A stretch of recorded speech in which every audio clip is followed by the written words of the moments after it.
Boni Online TV. Mwenyekiti wa zamani wa Chama cha Demokrasia na Maendeleo Chadema Freeman Mbowe, ambaye pia ni mwanafamilia wa karibu wa marehemu Mzee Edwin Mtei, amesema kuwa siasa za Mzee Mtei zilijengwa juu ya msingi ya maelewano, ushirikiano na kujenga sera badala ya kulumbana. Akizungumza na waandishi wa habari mara baada ya kuwasili nyumbani kwake marehemu Mtei, Mbowe amesema kuwa Mzee Mtei alikuwa ni mtu anayependa kujenga mahusiano mema na watu wote bila kujali tofauti za itikadi wala kisiasa ndani na nje ya chama chake. Amesema tabia hiyo ya ushirikiano ilimfanya Mzee Mtei kuwa mtu wa kipekee katika historia ya siasa za upinzani nchini Tanzania, akisisitiza kuwa alikuwa kiongozi anayependa mjadala wa sera na hoja zenye kujenga. Huyu hapa akizungumza Freeman Mbowe. Shukuru ndugu waandishi wa habari kwa kufika nyumbani kwa mzee wetu hayati Edwin Mtei. Kama mjuavyo, Mzee Mtei ni kiongozi mwandamizi katika nchi yetu kwa miaka mingi sana. Kabla ya uhuru, wakati wa uhuru na hata baada ya uhuru na hata katika mfumo wa vyama vingi vya siasa kuanzia mwaka 1992. Mzee amerehemika jana usiku wakati juhudi za kifamilia zikijaribu kumwaisha katika hospitali ya Seliani baada ya kuona hali yake imekuwa ngumu zaidi. Hata hivyo, mzee ameugua kwa muda mrefu na amekuwa anapatiwa matibabu katika hospitali mbalimbali ikiwemo Nairobi Hospital Kenya, Dar es Salaam na maeneo mengine kadha wa kadha. Familia imepokea kwa uzito mkubwa sana msiba huu, na natambua vile vile viongozi mbalimbali wa kisiasa wa kiserikali nao wamepokea kwa uzito mkubwa msiba huu kutokana na rekodi nzuri iliyotukuka ya mzee wetu Edwin Mtei. Familia wengi wa watoto wako nje ya Arusha na wanaendelea kukusanyika hapa nyumbani Tengeru Arusha. Kwa hiyo wengine wataendelea kufika leo, wengine watafika kesho, lakini taratibu mbalimbali za mazishi zitapangwa na familia kwa kushirikiana na taasisi mbalimbali ambazo mzee alizihudumu kwa njia moja au nyingine. Tumepokea salamu kutoka Benki Kuu, tumepokea salamu kutoka kwa rais, tumepokea salamu kutoka kwa waziri mkuu, tumepokea salamu kutoka ofisi ya Afrika Mashariki, Jumuiya ya Afrika Mashariki, na bado kwa kweli salamu nyingine mbalimbali zinaendelea kuja na tutaendelea kuzipokea, na tunawashukuru wote ambao wanatukimbilia kwa njia moja au nyingine kushiriki na sisi katika mipango ya kumlaza mzee wetu. Natambua chama cha Chadema nacho kimetuma ujumbe katika msiba huu ili kuungana na familia, kwa sababu mzee alikuwa ni muasisi wa chama chetu na bado ni kiongozi ambaye tulikuwa tunamheshimu sana katika njia mbalimbali, kwa sababu misingi yote ya Chadema huyu ndio founder, original founder. Mimi nami nilikuwa mmoja wapo wa waasisi, lakini wakati tunaasisi Chadema mimi nilikuwa mdogo sana, lakini wazee wale ndio walikuwa wazee wenyewe na walikuwa na uzoefu mkubwa katika utumishi wa umma, ndani ya mashirika ya umma, ndani ya serikali, ndani ya bunge, ndani ya taasisi mbalimbali ambazo walihudumu kwa nyakati tofauti. Kwa hiyo nawashukuru ndugu waandishi, tukimbilia tangu mapema asubuhi, mmekuwa hapa mkisubiri neno la familia. Neno rasmi la familia na ratiba nzima ya msiba itatoka kesho, kwa sababu bado tunasubiri ndugu zetu wengine wafike kutoka maeneo mbalimbali ya dunia ambako wapo, na hakika mpaka kesho mchana neno rasmi kabisa na ratiba rasmi ya msiba inaweza ikatoka. Nawashukuru wote, nawashukuru Chadema, nawashukuru waandishi wa habari, nawashukuru hata wachungaji wamefika hapa na ndugu wengine ambao wanaendelea kujumuika na sisi. Kwa kweli nawashukuru sana. Tushirikiane kumpumzisha mzee wetu kwa heshima anayostahili, na ni tumaini langu kwamba huu msiba wa Mzee Mtei utakuwa unakwenda kuweka alama ya kumkumbuka mtu mmoja aliyekuwa kiungo muhimu sana katika siasa za nchi yetu. Huyu mzee amefanya mambo mengi na alifanya siasa kwa muda mrefu akiwa ndani ya serikali, baadaye akiwa ndani ya chama chetu baada ya kukiasisi.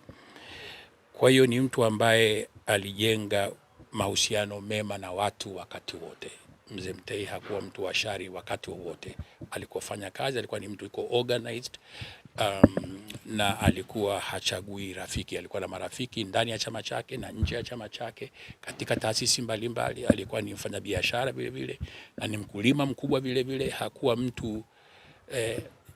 Hakuwa mtu mwenye njaa. Alikuwa ni mtu ambaye alikuwa anajiweza, lakini bado aliweza kufanya siasa za mageuzi katika mazingira yale.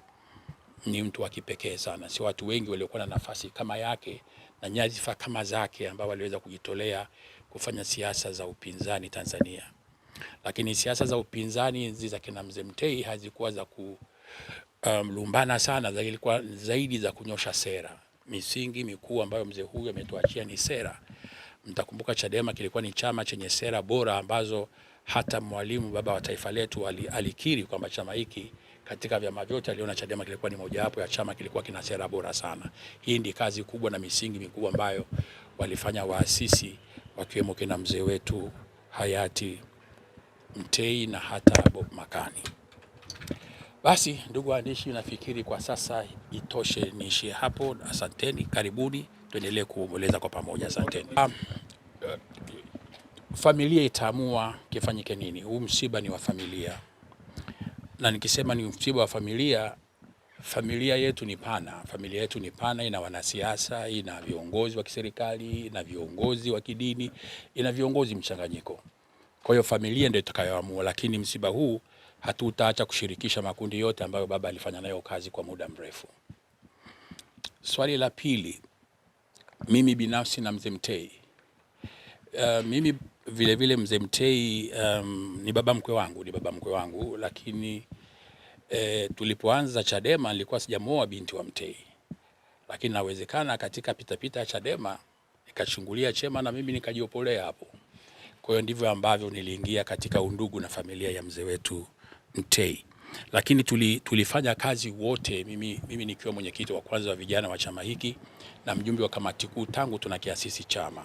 Kwa hiyo tulikiasisi chama, Mzee Mtei hakuwa muasisi peke yake, yeye ndo alikuwa kiongozi wetu wa waasisi. Lakini tulikuwa tuna waasisi 12 ambao ndo tulianzisha Chadema, na yeye akiwa kiongozi wetu na akiwa ndio muongoza njia. Kwa hiyo ndio hivyo. Mzee amefanya kazi kubwa kama nilivyosema, kwa sababu alitusaidia zaidi experience. Alikuwa na experience ya masuala ya fedha, alikuwa na experience kubwa ya masuala ya kodi, alikuwa na experience kubwa ya mambo ya sera policies, alikuwa na uzoefu mkubwa wa masuala ya kidiplomasia. Alishakuwa katibu mkuu wa Jumuiya ya Afrika Mashariki, alishakuwa mkurugenzi wa Afrika kule IMF makao makuu Washington DC Marekani. Kwa hiyo ni mtu alileta uzoefu wa njia mbalimbali. Alikuwa ni gavana wa kwanza benki kuu ambao walianzisha benki kuu ya kwanza. Alishakuwa katibu mkuu wa fedha. Kwa hiyo masuala hata ya kuanzisha fedha za Tanzania, noti za Tanzania, Mzee Mtei ndio alikuwa muasisi wa sarafu ya kwanza ya Tanzania baada ya ile sarafu ya Afrika Mashariki, baada ya sisi kuanzisha benki yetu ya benki ya Tanzania. Kwa hiyo ni mzee alikuwa na vast experience, na nikisema kwamba ni kila mmoja anaweza kuwa na bahati ya kuwa na experience ya mzee kama huyu, na mbali kama nilivyowaambia awali, mbali ya masuala ya kiuongozi wa kitaasisi na kibiashara, alikuwa ni mkulima mkubwa, akawa na exporter mkubwa wa kahawa nchi za nje. Alikuwa ni mfugaji, alikuwa ni mkulima, alikuwa ni mtu mwenye alijaliwa na Mwenyezi Mungu, akaishi maisha ambayo mzee alijitegemea vizuri na aliweza kuijenga familia yake vizuri. Kwa hiyo na wote ambao tulifanya kazi naye tulipata hazina kubwa sana ya kufanya kazi na mtu ambaye alikuwa na upeo mkubwa sana tu. Alikuwa na uwezo mkubwa sana, sio tu wa kibinadamu lakini hata wa kiakili. Ni mzee ambaye alikuwa ni mtendaji kweli kweli, na anaelewa kazi na ana dedication ya kazi yote anayoifanya. Na zaidi ya yote ni mtu mwaminifu sana. Hutamkuta Mzee Mtei na question mark yoyote katika maisha yake. Ni mtu ambaye maisha yake aliyanyosha sana kwa wakati wote, na ndio sababu alijiamini hata kuwa katika vyama vya upinzani. Labda nilirahisishe hilo, maana ndio maswali tunaita ya uchokozi. Tuko kwenye msiba sasa, tusitafute msiba juu ya msiba. Tuko kwenye msiba na sio haki mimi nikaanza kuwa judgmental kwa viongozi wenzangu. Kila uongozi una utaratibu wake, una staili yake. Kwa hiyo watu tunapishana, hatufanani. Enzi ya mzee Mtei alifanya aliweza kuyafanya. Akaja mzee Makani akafanya aliweza kuyafanya. Nikaja mimi nikafanya niliweza kuyafanya. Wamekuja wengine na watafanya watakaweza kuyafanya. Ni mapema sana kuanza kuwa judgmental. Tusiwe judgmental, tuachie kila watu na nafasi yao wafanye kazi zao na tuwatakie heri. Gilly Bonny Online TV.